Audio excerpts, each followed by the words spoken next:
The dressy ghosts of Victorian literature. Realism was exceptionally well suited, for elaborate descriptions of spectral clothing. Victorian ghosts dressed better than their ancestors. Gone were the traditional white linen, the funeral shrouds, the clanking fetters. In the 19th century, according to those purportedly in the know, spiritualists, spirit photographers, yes, they claimed they could photograph ghosts, and, above all, writers of spooky stories, ghosts manifested themselves in the latest fashions. Scholar Aviva Briefel argues that the Victorian fascination with the immaterial was also very much an obsession with the material commodities that defined the living. It all showed up in the conventions of literary realism, which depended on thick descriptions of the stuff of the material world. For Victorian writers, clothes made the ghost. The complex interactions between intangible specters, sick, and concrete clothing became a rich site of inquiry in the 19th century ghost story, a genre that was deeply informed by realist conventions despite its supernatural subject matter, writes Briefel. For Victorian writers, clothes made the ghost. As in the detective story, what a spirit was wearing was a clue to its identity. Ghosts were recognized by their wardrobe.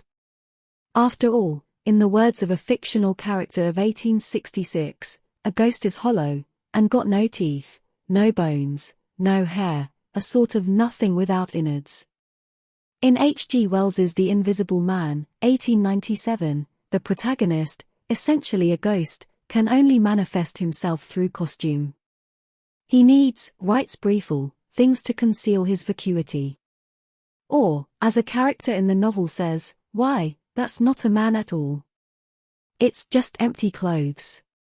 In Charles Dickens's A Christmas Carol, 1843, Jacob Marley's translucent ghost is only given substance by his waistcoat, tights, and boots. When this apparition starts to unwrap the bandages on his head, his jaw simply falls away.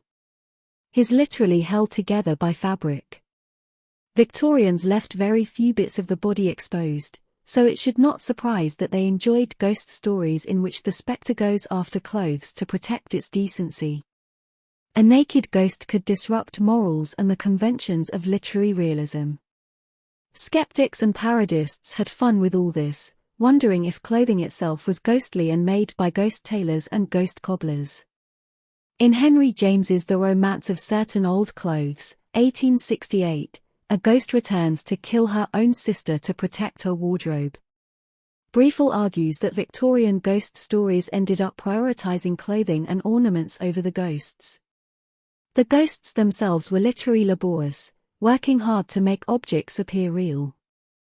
Once they have performed this function, specters are dismissed and fade into greater invisibility, leaving the descriptive objects they have helped to make behind them, writes Briefel. Other Victorians were even more direct. They suggested that clothing itself was haunted by the slaves and colonial subjects who produced the raw material, by the child labourers in the mills, and by the seamstresses sewing fashionable garments they themselves could not afford. And one notable, if not respectable, Victorian, Karl Marx, described the nature of commodities, phantom-like,